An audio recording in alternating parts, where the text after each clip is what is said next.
Ladies and gentlemen, good day, and welcome to the Power Grid Corporation of India Q1 FY27 earnings webinar call hosted by ICICI Securities Limited.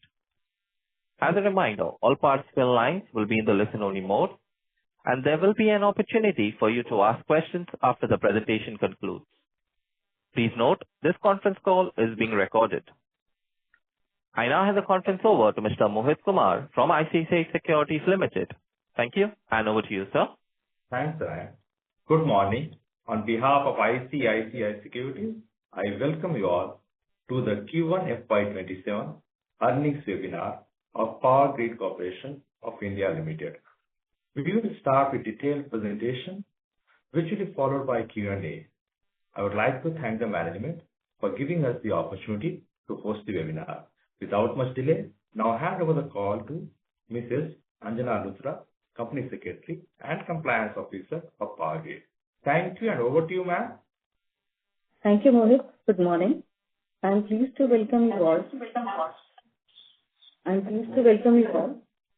to webinar for investor and analysts organized by Power Grid Corporation of India Limited. Today, our functional directors and senior management team will discuss company business and share company's performance outlook based on Q1 FY26-27 financial results recently announced on 6th of August 2026. Now I would like this privilege to introduce our functional directors, Shri Burra Vansi Rama Mohan, Chairman and Managing Director. He is also holding additional charge of Director Projects. Dr. Yatindra Dwivedi, Director Personnel. He is also holding additional charge of Director Finance. Good morning. Shri Naveen Srivastava, Director Operations. Morning. We also have with us Shri Venkata Subramaniam Galluri, Chief Financial Officer. Namaste. And other senior officials with us. Now I request Chairman and Managing Director for the presentation to the investors.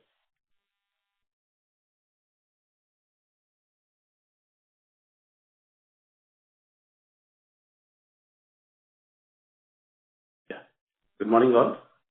Thank you for joining this webinar on the earnings update of Power Grid Corporation of India Limited for the Q1 ending 30th June 2026.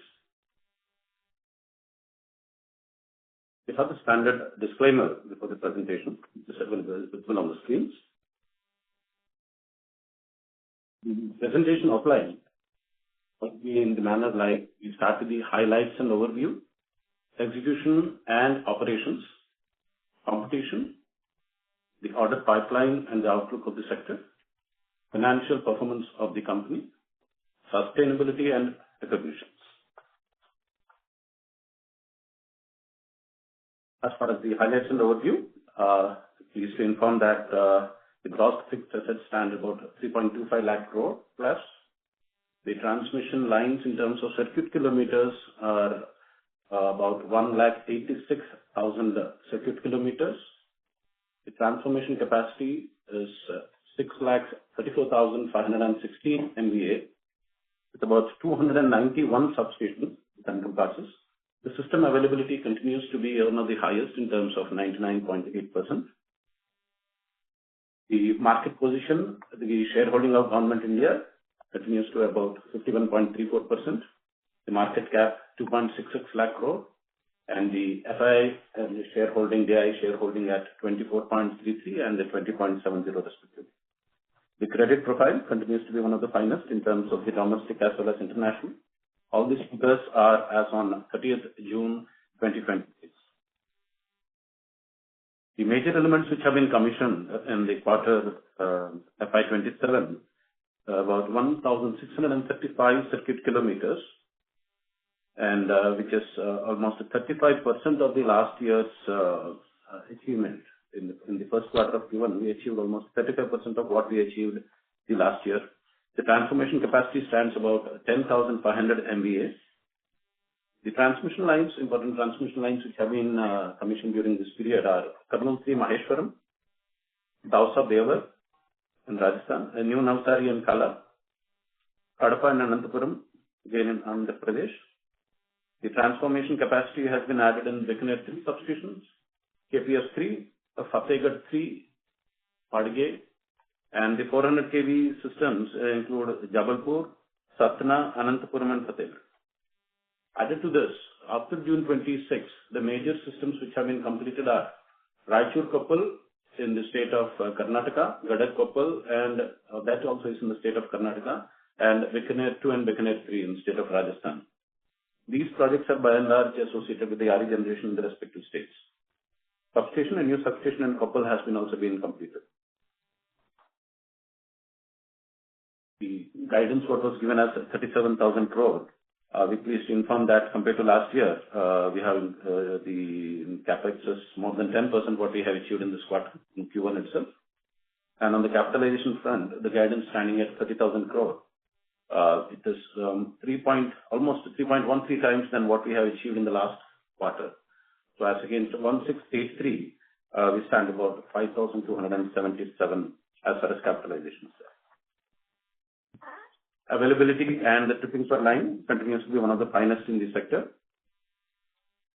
We used to inform that Power Grid, as far as you are aware of, Power Grid had these emergency restoration systems for power, which proved very beneficial during emergency situations. And Power Grid has also been inching towards bringing in such similar systems on the substation front. Which you all are aware, the 220 kV mobile GIS bay was successfully indigenously developed in association with Power Grid. And now we have also got the 132 kV mobile GIS bay and 400 kV GIS bay is shortly on the end.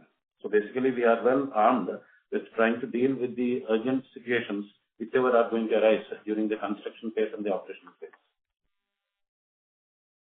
TBCB front, there's competition if you're talking about. The success till July 2026 in interstate as well as intrastate, 6 transmission projects that have been successfully in these projects over there, with a total gross annual tariff about 2,200 crore. The performance stands at about 47% cumulative as well as the ISTS scores, and including both interstate and intrastate, total 19 projects were bid during this period, of which Power Grid was successful in 6 projects. It also includes an intrastate project.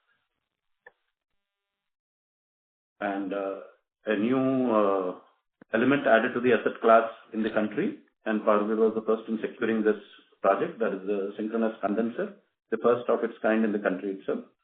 So Power Grid made in foray, I should say, into the new asset class. That's a 400 kV level system base are also associated with it. 2 such synchronous condensers in Fatehgarh, 2. And this is expected to improve the system strength, that is the short circuit ratio, reactive power support during faults, increased grid inertia and damping of the low frequency oscillations, which are the characteristic of the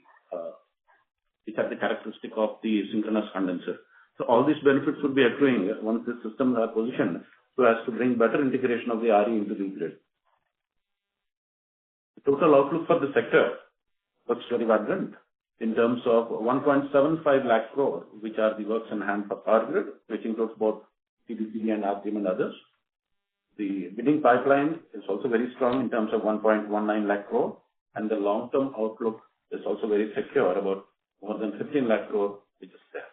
So getting into the details of each of this, the 1.75 lakh crore which work in hand, the TBCB amounts naturally having a lion's share about 1.46 lakh crore.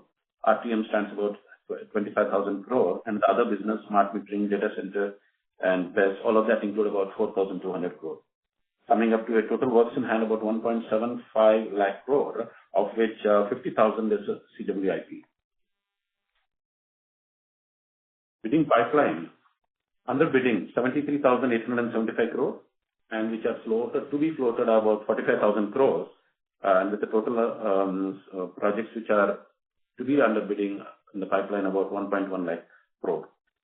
And the major projects which are there on the system are the Rajasthan Barmer complex, HVDC, the Jamkambalia Jamnagar Lakadia project, ERES Navda Durgapur, the pump storage associated transmission system, Lakadia and Jamkambalia Jamnagar system, and Bikaner at Rajasthan. So all these things put together, about 1.1 lakh crore available in the market. The strategic drivers powering up the transmission system investment cycle, as you are aware, is the plans of the CEA and the Ministry, the National Electricity Plan, the anchor program of 900 plus gigawatt by 2035-36, 7.9 lakh crore, and the hydro potential in the northeast portion of Brahmaputra Basin, about 6.4 lakh crore, and the data centers emerging to be one of the strongest intake for the transmission systems to evolve, about 71 gigawatt. Added to that, the global one sun, one world, one grid. This also getting active traction in terms of the increasing challenges owing to Hormuz. So the need for integration is much more visible now. So we expect that the neighboring countries get associated in strengthening the grid beyond the borders. Bharat has signed a loan agreement with JBIC, Salama Green loan agreement of Japanese yen 80 billion, riding on the subsidiary towards hedging which the government of India has announced. And the robust collections continue to be there in the sector, with the billing standing at about 10,963 crore, and the realization about 104%, that is 11,404 crore. A comparison with the previous quarter and the current quarter visibly indicates that the number of receivable days comes down from 19.41 to about 12 days.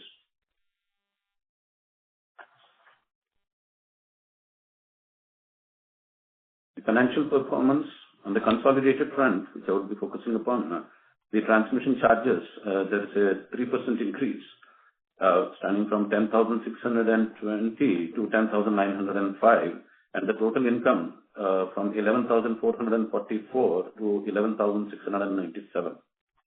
The PAT stands at about 3,598 compared to 3,631 in the previous quarter.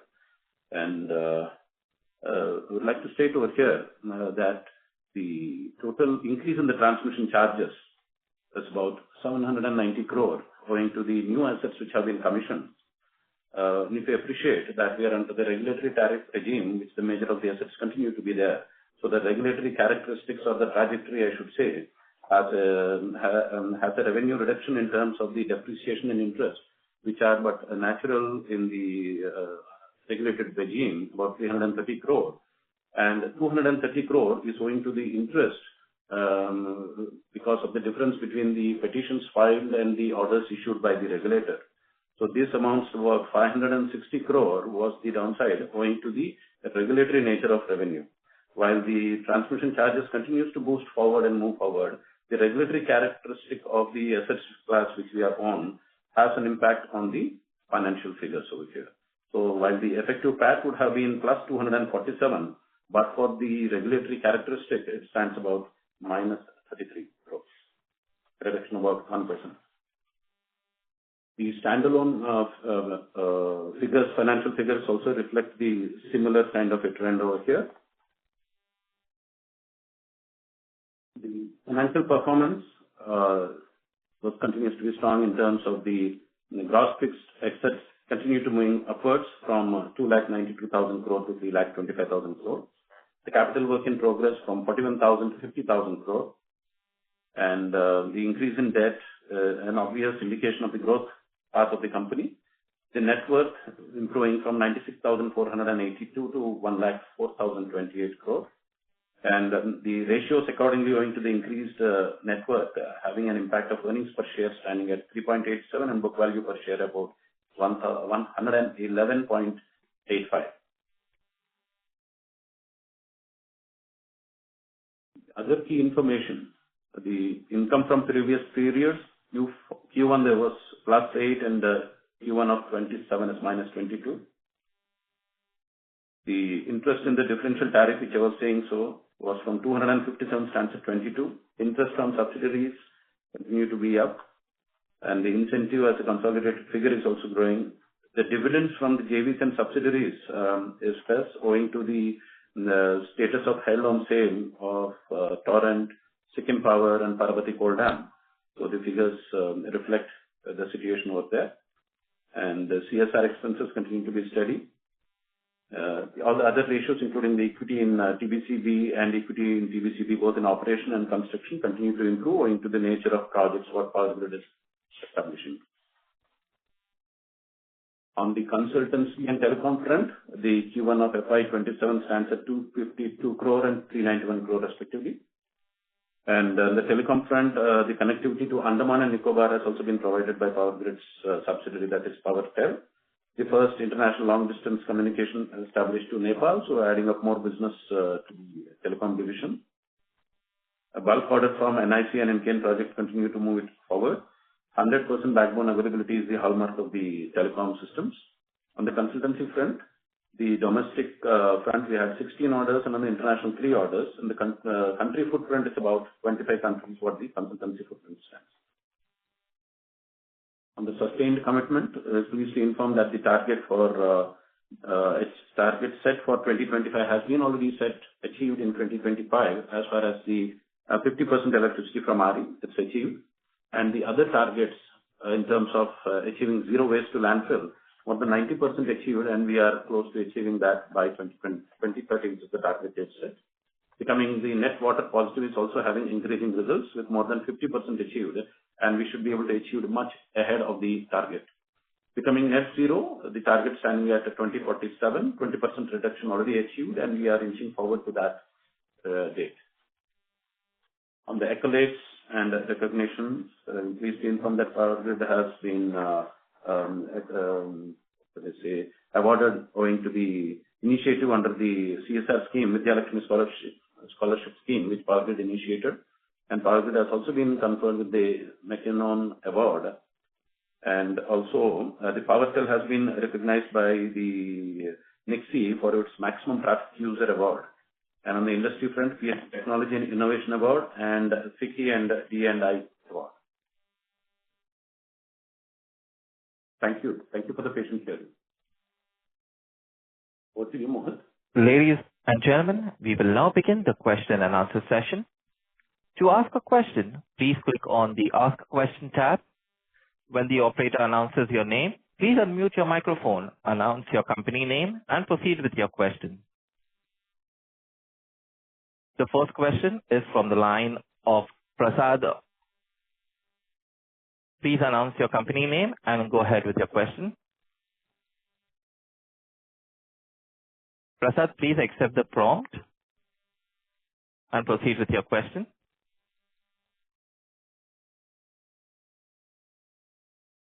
Since there is no response, we'll move on to the next question, which is from the line of Apurva Bahadur. Please announce your company name and go ahead with your question. Hi, sir. I hope I'm audible. This is Apurva from IIFL Capital. Thank you for the opportunity. Sir, you touched upon this on the drag which is coming from decline in depreciation, normative depreciation, as well as some regulatory differences. Would be helpful if you can quantify this drag in depreciation and its impact on revenue.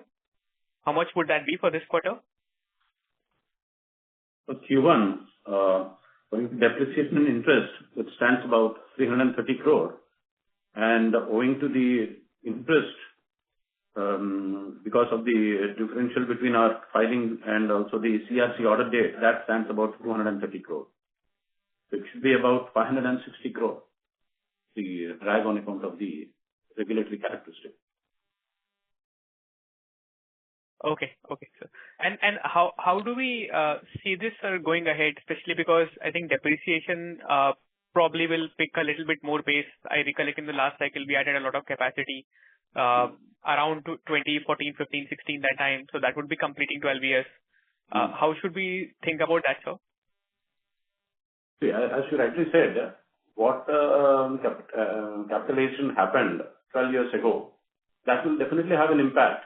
Because that is a characteristic of the industry itself, the transmission industry under the regulatory regime. So, basis the quantum of capitalization, what has happened in the previous 12 years, it would have an impact. But then that is a part of the regulatory characteristic. So, that should not be a cause of concern because that is the way how the revenues and the expenses are taken care of. Sir, if I am not wrong, this should have been profit neutral, right? Because there's a reduction in revenue and a reduction in the expense as well.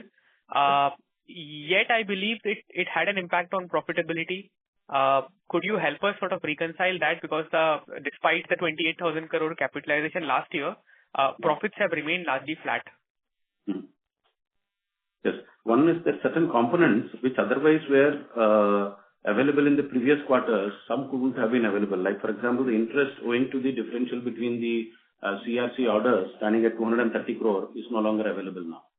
And also the write back on account of a particular asset class which was there in the previous quarter is not available over here. So this has an effect of bringing it down. Added to that, the Sudarshan, you add to that, the depreciation, what is being accounted for, as well as the tariff which is there. There would be always a differential in that.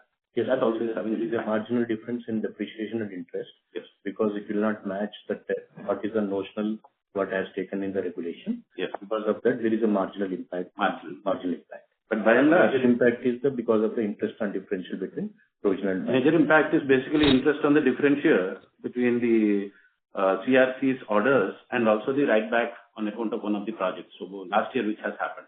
So that differential is actually what is visible on the financials. Understood, sir. Just one last question. If you can share of the 13,000 crore of equity which we have invested in the TBCB business so far for both operational and under construction projects, how much of that would have been funded by taking debt at the standalone or parent level? Or is it all of it is through equity itself or cash? All of it is equity. All of it is that through equity. Okay. Okay. Further, it has a strong internal revenue mechanism and it is capable enough to take care of the quantum of growth what we are foreseeing. Sure, sir. Understood. Thanks a lot. All the best. Thank you.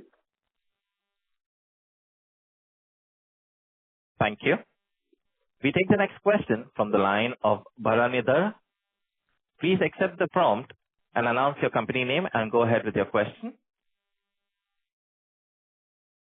Am I audible? Yes, please go ahead. Great. Yeah. I'm Bharani from Avendus Spark. My first question is on the 7.9 lakh crore of estimated capex by 2036 by the government in the transmission space to augment the non-fossil fuel based capacity additions in the country. So my question is, in how many years, in your opinion, you think that would be bidded out?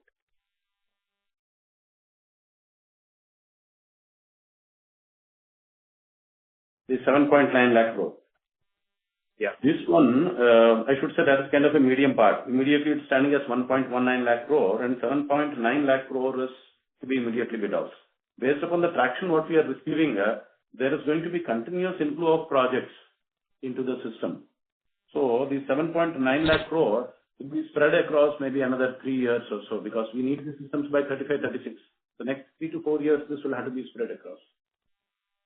So that the systems will have to be available in 35-36. So considering about 2 to 3 years as the construction period, so these projects should be visible, should be on bar in the next 3 to 4 years.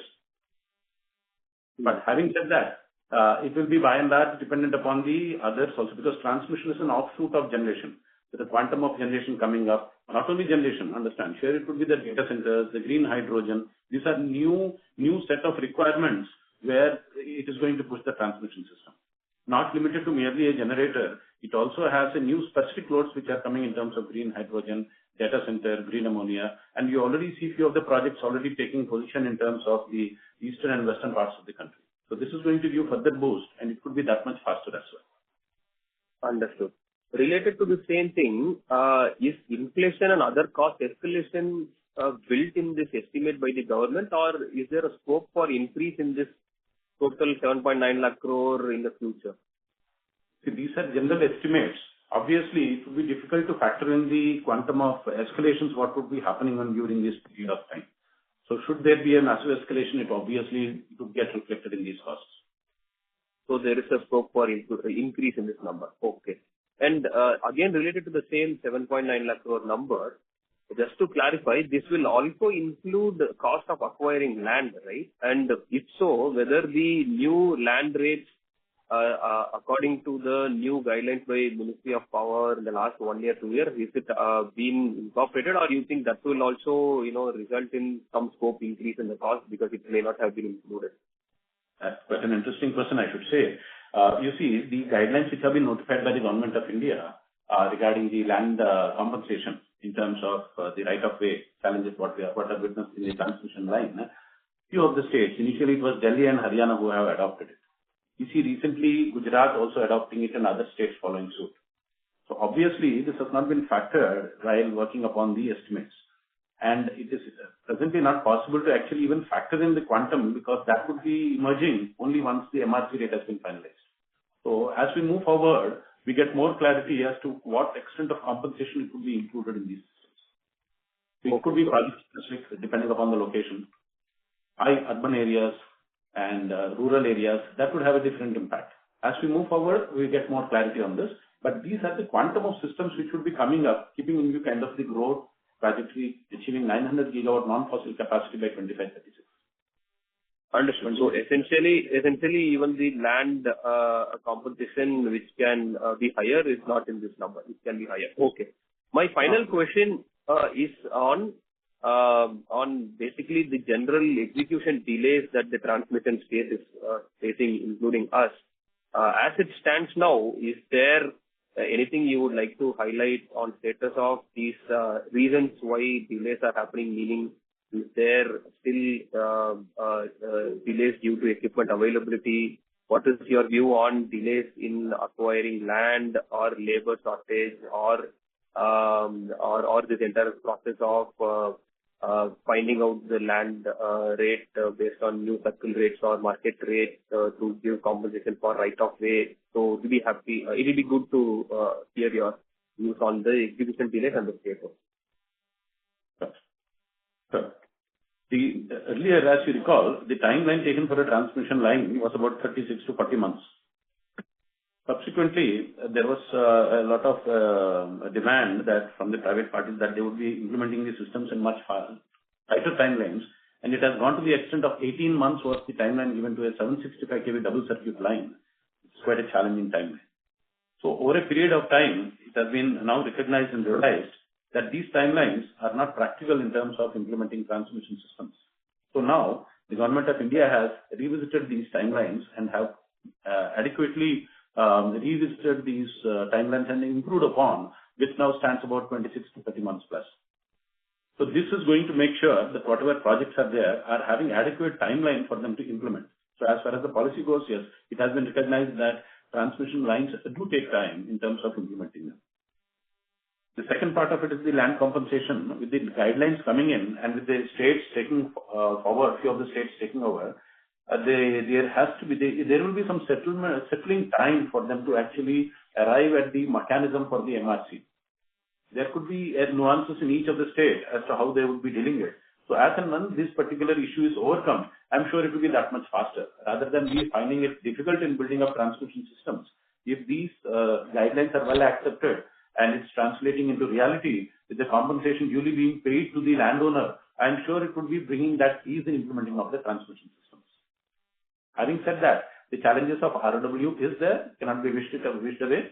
With more increased urbanization, increased other infrastructures coming into the picture, so we will have to coexist and build these systems to ensure adequate evacuation in the country. Sure, that answers, except if you can highlight if there is any challenge due to equipment also. That will be my last question. Thank you. Equipment supply. Equipment supply with the high intensity growth in the sector, obviously the existing capacities at times have a challenge in trying to provide these supplies. And looking into the power grid has taken an initiative of trying to give much more visibility to the manufacturers in terms of procuring it in bulk rather than project-specific procurements. This has given the confidence to the OEMs, so they started establishing a good amount of capacities, which I'm sure is now reflecting in terms of better discovery of prices and also better timelines. And eventually, it is going to be doing good to the sector. So the stress on the equipment supplies, which was there some time back, should not be as much what it was before. So that is going to ease. So you're telling that the equipment supply challenge we had in high capacity transformers or GIS substations is significantly lesser now. This will be, it would not be as bad as what it was before, because the manufacturers are also now ready to take on the additional capacity requirements. So there is ramping up capacity in the country as well. So that is going to do a lot of good to the sector in terms of timely availability of the equipment. And obviously, because government has recently allowed a few Chinese companies also to be able to bid, that will also probably ease the equipment supply project, right? It should. It should. With more capacity, obviously, more players in the field will definitely ease the situation. Thank you so much, sir. I will join back in the future. Thank you so much. Thank you so much. Thank you. Participants, in the interest of time and fairness to others, we request you to restrict to 2 questions per participant. We take the next question from the line of Ketan Jain. Please accept the prompt, announce your company name, and go ahead with your question. Hi, good morning, sir. My name is Ketan. I'm from Avendus Park. Just wanted to double-click on a follow-up question for previous participant on the difference in tariff from CERC and our filing. What is the reason behind this? Is it that CERC has not approved some of our expenses? No, I think I should put some clarity over here. The trajectory of the tariff of the regulator is that they recognize the tariff towards the cost of loan, that is the cost of debt. They recognize it as depreciation, and they unwind that particular cost in 12 years. That is the nature of the tariff what the regulator gives. So after 12 years, the entire debt is supposed to be done away with, and then it's only the equity portion. So the characteristic of the tariff in itself will fall down after 12 years. Because the component towards the repayment of the loan is to be addressed within that time. So that is the way how the tariff has been governing. So that is one part, the trajectory of the tariff of the regulator. The second part of it is, as we file a petition for the tariff, and if there is a delay in the issuance of the order by the regulator, then during the intervening period, there is an interest which is accrued to the company, Power Grid, SBI, MCLR plus 100 basis points is what we are entitled to receive during the period, because the order has not come into position by the regulator. So all of that is also an additional revenue which comes into Power Grid. As and when the orders are issued by CERC, that particular component obviously wouldn't exist. Such component was significantly available for us in Q1 in the previous year. And as the year progressed, the orders started being issued by the regulator, so that particular component dwindled.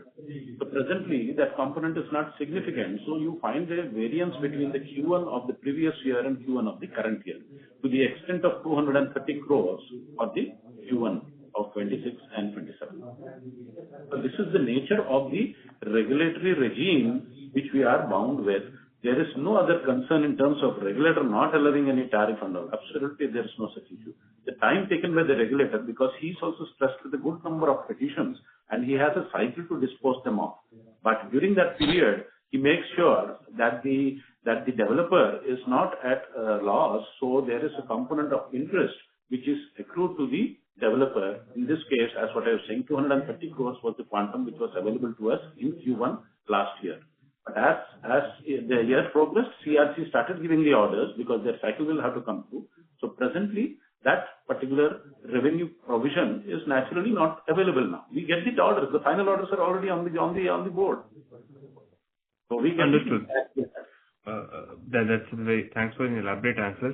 Just so if I understand, if I have to calculate the adjusted profit, I need to add 230 crores to the Q1 FY27 profit and also adjust the base for the writing back of any liability. What was that amount, sir? Yes, write-in. There was a write-in. How much was that amount? 33 crores. 33 crores, which was available in the last quarter, is not available. There was one provision of write-in of a particular company, KSK Mahanadi. That's not available. So to calculate the adjusted profit, I should reduce the base profit by 33 crores and increase the current profit by 230 crores. Yes. Yes, that's it. Those are my questions. Thank you. Thank you. Thank you. We take the next question from the line of Atul Tiwari. Please accept the prompt, announce your company name, and go ahead with your question. Yes, sir. So this is Atul here from JP Morgan. So my question is on equipment supply status. So especially for some equipment like transformers, the industry had seen quite a bit of increase in price rise over past few years because of a lot of ordering. But now has the situation started to normalize, and are the prices stable, and are they coming down? Because we gather that a lot of capacity is being added by vendors, which you also alluded to. And does it have a scope for reducing, at least to some extent, the cost of implementing the projects? Yes. As far as the increased capacity, as the nature or the logos with more players, more capacity in supplies, obviously it would have a reducing impact on both the price as well as the timelines, availability of the systems. But having said that, the raw material which is required for the transformers and all, that is the factor which will continue to impress upon the costing of these equipment over here. A combination of increased price and a combination and the raw material costs would have an eventual impact on the price line of those equipment. So we see that the prices are quite stabilized over here, and in the days or the months to come, we should see much better progress as far as the price goes.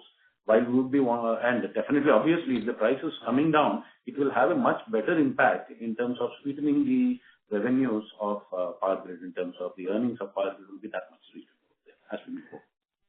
And sir, what is the status of the award of Rajasthan Phase 4 Barmer Complex HVDC project? What are the timelines here?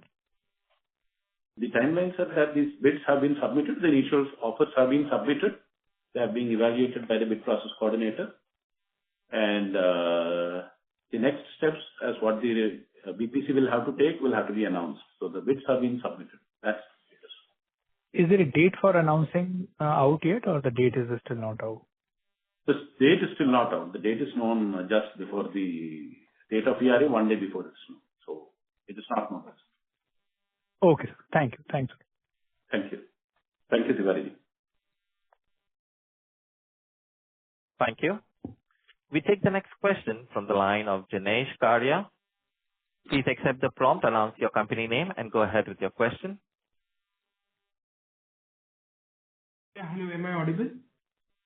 Yes. Yes, thank you for the opportunity, sir. So you have mentioned a very strong pipeline going ahead from the Brahmaputra Basin requirement, data center, GH2 opportunity. Any thoughts on how can we see the HVDC pipeline for the next 3 to 5 years, and any thoughts on whether we can have preponement of any of the capex that we have mentioned beyond 35? Any thoughts on that front? That is the first question. See, as you're aware, one of the project of HVDC is already in the pipeline, and by 27, there's traction for another project to come into the pipeline out there. We look forward for that. And having said that, almost 21 HVDC projects are there, depending upon the evolution of the generation and the load centers, because we need both the points for us to identify the projects. So the 900 gigawatt report of CA has about 14 HVDC projects, and the Brahmaputra Basin has about 6 HVDC projects. And the international HVDC projects linking Sri Lanka and Andaman and Myanmar, they also have actively under consideration. Depending upon the evolution of the technology, the ease and availability of these systems and the costing of the systems will have an impact in the planner deciding to go towards the HVDC. To tilt towards HVDC, we need to have the availability of it, because they have a long gestation period, these HVDC projects. And also they have significant costs. So the planner will have to carefully examine the availability of these projects on the requisite timelines and accordingly plan these systems. So there is good traction as far as the HVDC projects which are working for the country. Got it, sir. So like you mentioned, cost overruns would be one of the factors that could determine the timing and quantum of HVDC projects. Any thoughts on how BESS as a system would play a role in the upcoming 5 years, given pricing side pressure from OEM capacity coming in might go down, but commodity inflation for the OEMs raw material will still can still drive up the pricing. So any thoughts on HVDC being complemented with BESS or getting converted through BESS to some other technology? Any thoughts on that front? And just to follow up on that, what kind of equipment would we or any other transmission player would be procuring from Chinese OEMs who have received approvals from the government? So yeah, those were the last two questions. Yeah, multiple questions. So here I should say the replacement of HVDC with the BESS, I don't think so it will be exactly so in that manner. BESS has its own utility and HVDC comes with its own utility part. So these two components in the planning part will be taken by the planner and CA put together. They will be seeing, because it is not a static scenario. What we need to appreciate is that the power sector is not a static scenario. With more generation coming in different locations, more data centers, or more loads having in different positions, this is continuously dynamic in nature. So given the situation, given the costing of these systems, BESS, HVDC, and other alternative systems, including 1200 kV HVAC systems, all these things are actively considered before finalizing upon that particular component which will have to be taken up, which is most suitable at that point of time. So this, the planner will evolve, and I'm sure that they are looking at it. Having said that, on the BESS front, the regulator also has recently come up with an amendment to the terms and tariff regulations, under which he is expecting that the integrated storage systems, that is the batteries or such kind of systems, are given a provision that even the transmission developer like Power Grid also can develop. So Power Grid is also working upon this very clearly, very intensely, and we also filed petitions before the regulator after obtaining the consent from the northern and the western region RPCs. So this is another more opportunity for Power Grid also to work into the best storage systems under the regulatory portion that is under Section 62 of the Electricity Act. So we are working on that as well. But this largely depends upon the traction what is being given by the other stakeholders. Thanks. And just if you could just follow up on the Chinese OEMs, the equipment that we plan to purchase, the kind of equipment we plan to purchase from the Chinese OEMs who have received approvals. See, as you are aware, with the recent notification, 4 of the companies within the country have been allowed by the Government of India. Having said that, Power Grid continues to be in adherence to the guidelines what are notified by the Government of India from time to time. And to the extent whatever we have the options for procuring these equipment from the neighboring countries, Power Grid will be adhering to that. Got it, sir. Thank you. Thank you for patiently answering all my questions, and all the best. Thanks so much, Dinesh. Thank you. The next question comes from the line of Sumit Kishore. Please accept the prompt, announce your company name, and go ahead with your question.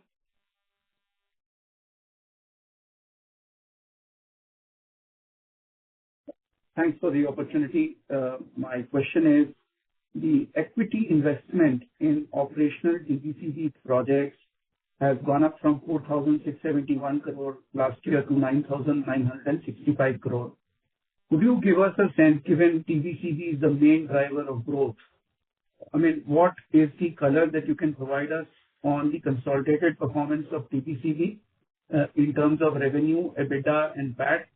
And also give us a sense on what kind of return on the invested equity in operational TBCB projects you have been able to secure.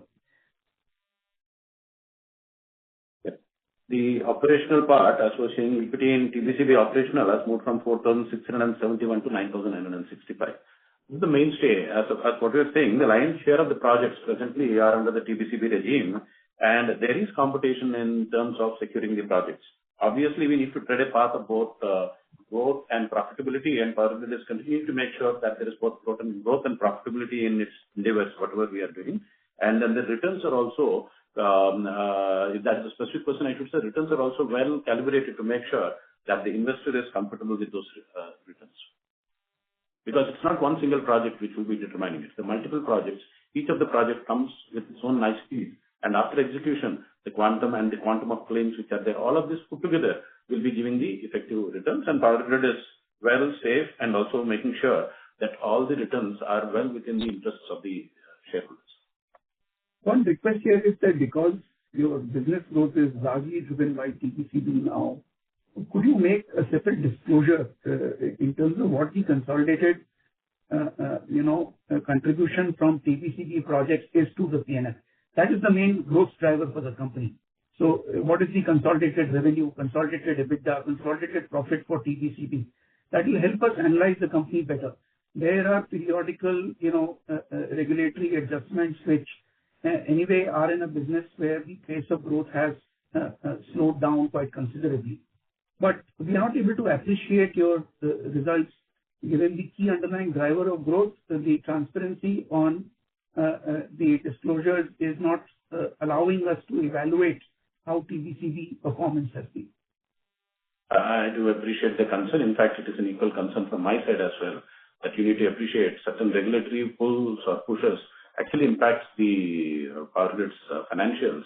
I think we will examine that, and with these kind of meets or such other platforms which are there, or maybe better disclosures, we will try to make sure that this is properly reaching out to the analysts and the investors alike, so that they continue to appreciate and have confidence on the company as to how we are moving forward. We will examine that. So as per the regulator, what we have to disclose, we are already disclosed, and wherein the net We will profit. examine that. We will examine that. We will do that. Thank you so much for that particular insight. We are also equally concerned that the true reflection of what we are performing should be there with the investors so that he can analyze us that much better. As we have seen during these discussions, the primary concern was their inability to judge that there is a regulatory drag, which is but very natural and nothing much cause of concern as what is happening there, which I have already explained in my previous statements. Just one more question. Given the nature of capacity addition is more leaning towards solar, could you give us a sense of, are there any major transmission lines of Power Grid which are grossly underutilized at the moment? Because renewable projects have not come up and Power Grid's transmission lines have got commissioned. And in those cases, are you facing any challenges in terms of, both operationally and recovering your dues from customers? Okay. I should say yes. To the extent of the transmission charges of Power Grid are not governed by the power flow. Yeah. The fundamental part. So it is not that only power flows, Power Grid starts getting its revenue. So meaning that it is quite safe that once we commission the asset, the revenue start flowing. Whatever the mechanisms what the regulator has identified. So there are provisions where we continue to get our tariff. Because my tariff is not rupees per megawatt hour, it is rupees per annum. So be rest assured that the revenue is not linked to the generation. But having said that, definitely it's a cause of concern in case if the generator has not come on time, the load is not there on time. So here I need to bifurcate two parts. One part is that the systems which are built under the regulatory tariff regime, that is the RTM mode, we need to go to the regulator and get the clearance for the deemed TOCO status. So we have a good amount of revenues which will also flow as when the regulator gives the orders. So that revenue also will start accruing now. So it's to the extent of, what is that amount? 300 crores actually. 300 crores of revenue. So these are the regulatory services. As and when the regulator starts hearing these petitions, now that revenue also will start accruing. And as far as TBCB goes, there is no such need to go to the regulator, and it is considered as deemed TOCO after a specified period. So the revenue starts flowing. So the generation not coming or being underutilized will not have an impact on the revenues of and the earnings of Power. So, thank you so much. That is clear. Right. Thank you. Thank you. We take the next question from the line of Satyadeep. Please accept the prompt, announce your company name, and go ahead with your question. Hi, this is Satyadeep Jain from Ambit Capital. The first question on the in the slide you mentioned new awards which total 2,200 crore of annual revenues. Maybe can you share corresponding NCT capex estimates for the new awards this year so far? I think we can get that separately. If you're looking into the NCT part, I can get you. But intrastate, that wouldn't be available, the intrastate part of it. But the NCT is not definitely a guidance factor for us to get the tariff over there. We can definitely do share that. I can take the detail and somebody will reach out. But then that's not the one which we... Okay. Because just trying to correlate 2,200 crore annual revenue seems large, given typically, historically, revenue by gross block numbers. Just I'll maybe take it offline on the NCT cost estimate. Also, the CRC notification back in March had suggested that, and which was also one of the things you noted on regulated ROE on transmission projects, or transmission on, sorry, BESS projects. BESS is also now part of transmission element. So when do you realistically expect to get some BESS projects awarded to you on regulated return basis? Is there any visibility you have that you expect some sizable work in hand from that? Yes. With the regulator coming up forth with that regulation, the amendment which you are stating, so we have already had discussions with the concerned RPCs at both at the northern region and the western region, and having their clearance, we moved forward and we submitted the petitions are also filed before the regulator. So, because see, we have to understand any new system which is coming, there will be a lot of challenges in trying to do it. There will be some settling time for this particular concept. The battery is not considered as transmission element, as what you are saying. It is considered as that element, whoever is doing it. If a generator is doing it, it is considered as a generation element. But the transmission is a transmission element. But this regulation has actually allowed a transmission company to get into the integrated storage business, that is battery included. So Power Grid has already taken initial actions, and we have moved very fast in terms of a couple of months. It has taken 2 to 3 months after the regulation, where we could also reach out to the stakeholders in the RPCs and also then file the petition before the regulator. Having said that, we will have to await the regulator's position, what we would like to look into it, and the other stakeholders, then it will mature. Once it is so, we will obviously come forward and let you know what is the state. But the present status is we have already moved forward. We have done all the groundwork, all the homework is done, and we already filed the petitions. Okay. So just this is as per the procedure of the regulation itself. As per the regulation, we will have to move in this manner, so we already done all of that. Okay. So just one quick question on the profitability for this quarter. So I know previous participant also alluded, you mentioned there was interest accrued while you're waiting for tariff of about 200 crore. Now that you've got the tariff, it seems like, I'm not sure on a YY basis that should impact your profitability comparison too much. But there is some Forex impact also. Just wanted to see, are you able to pass that on? And is there because we're not able to see PAT growth, does that otherwise mean that the TBCB projects you commissioned, which was also what the previous participant was asking, that in the first year you don't have much PAT from the entire TBCB projects you commissioned in the last year? Just trying to understand the profitability bridge better. Interest accrued, I know till the tariff is approved, but now tariff is approved. I don't know if that should have any impact on YY comparison. The tariff continues to accrue the entire year after the CRC order comes over there. But until then, there is a revenue stream which comes owing to the interest because of the differential between the DOCO and the CRC. That is the reason there is an upside. Obviously, when we compare with that upside with any other figure, there would be a difference. That is what is visible to the extent of about 230 crores. On the capitalization which has occurred, the transmission charges could have gone up to 788 crores as far as the earnings go on the top line. Should have gone by 788 crores owing to the transmission lines which have been commissioned. And correspondingly, the PAT should have been about 247 crore or so. That should have moved up. But for the regulatory drag, which is an inherent and a natural way how the regulators assess all these years, which is moving, that is visible here, which is actually bringing it down to the numbers what you've seen. Otherwise, the transmission lines have increased by 188 crores over here in this quarter. Do you think 247 crore additional PAT from all the TBCB projects commissioned in the last 1 year? Is that what you're saying? Not limited to TBCB, the combination of both TBCB and the trajectory of the RTM projects put together, with the lion's share being that of the TBCB. Yes. Okay. So, and the FX losses that you had in the regulatory account, are you able to pass it on? Is that also a one-off or there was some? It's passed on. That's passed on. The RV part is well taken care of because the regulated regime has that particular comfort which provides to the developers. Okay. Thank you so much. Thank you. Thank you. We take the next question from the line of Dhruv. Please accept the prompt, announce your company name, and go ahead with your question. Hi, sir. Thank you so much. Dhruv from HDFC. So first question, we have started well with 5,000 crores capitalizations in 1Q. Is there scope for a meaningful upside to the 30,000 crore capitalization guidance for the year? Yes. So, some degree, if you can help us. The transmission systems are not coming, unlike other businesses which have a cycle of every quarter or every year. The transmission systems do have a cycle based upon the timeline given for implementation over there, taking into account the ROW challenges. So glad to inform, as I was stating in my initial statements also, the quantum of capitalization which has happened in the Q1 stands about 5,277 crore. And we are also looking for a good number of projects, that is the Koppal, Gadak, and the Bidar Maheshwaram. These projects also will be on bar, apart from other projects which we are implementing there. So as we move forward, the projects come on to capitalization, and I'm sure that this number would be that much more steady and improved. Sure, sir.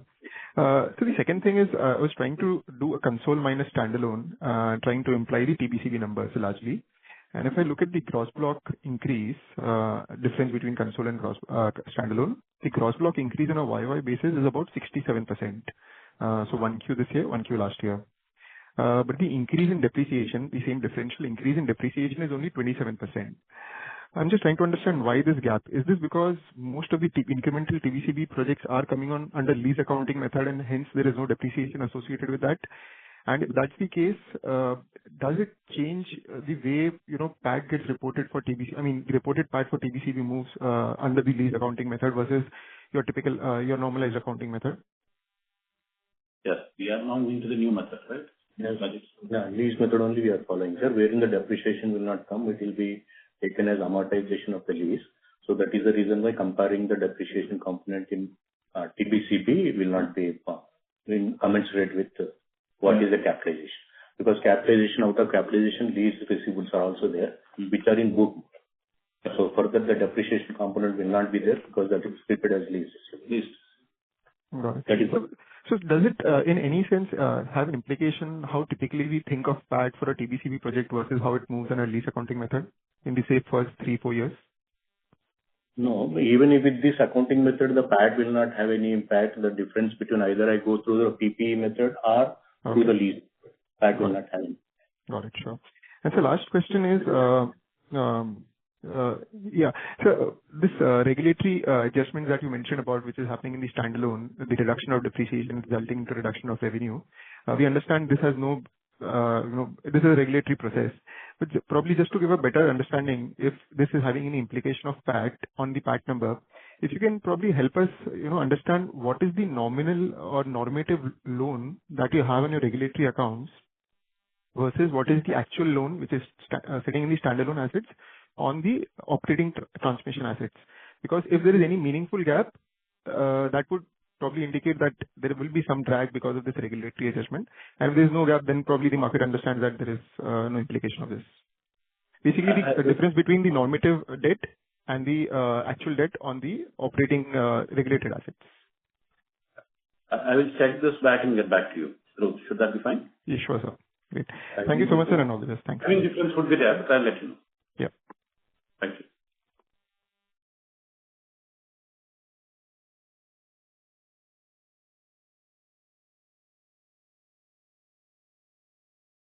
Thank you.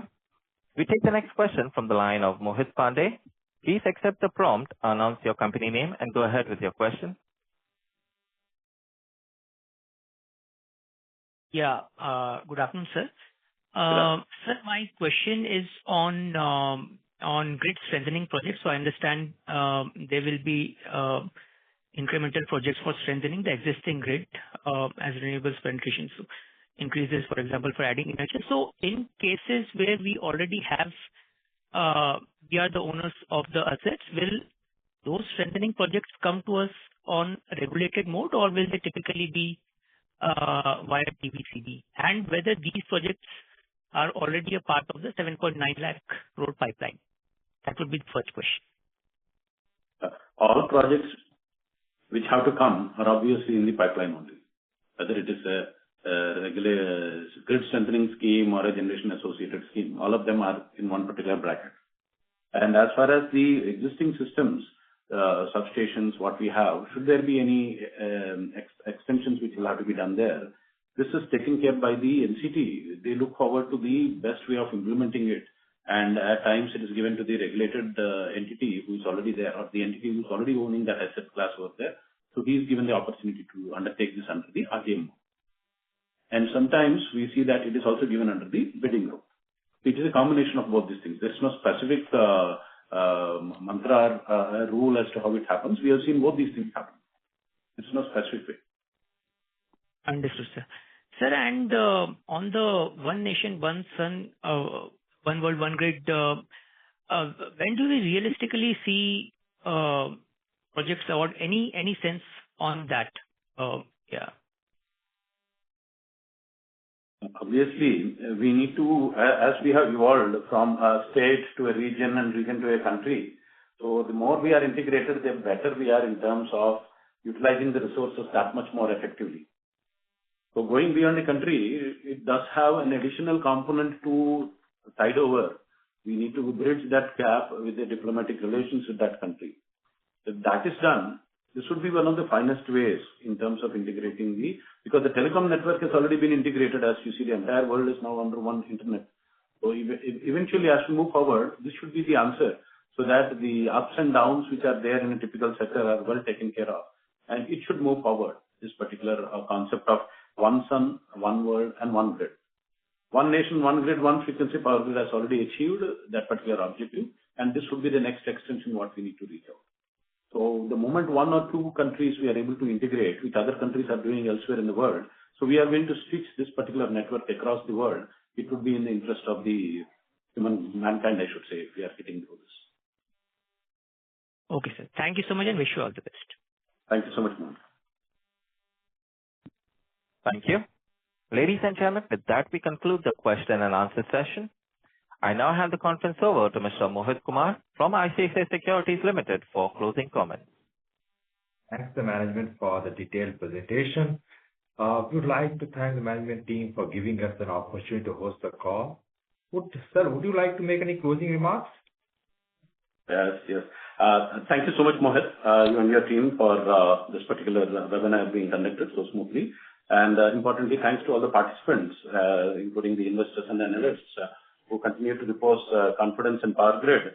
And the Q1 results, obviously, they do have these kind of queries which are there. We are glad to actually unveil the challenges as far as the regulatory regime looks in terms of the drag, what has happened onto the regulatory regime. I'm sure that these clarifications would put them in a better perspective in trying to understand what Power Grid's growth trajectory is. And thank you once again for your time and continued support.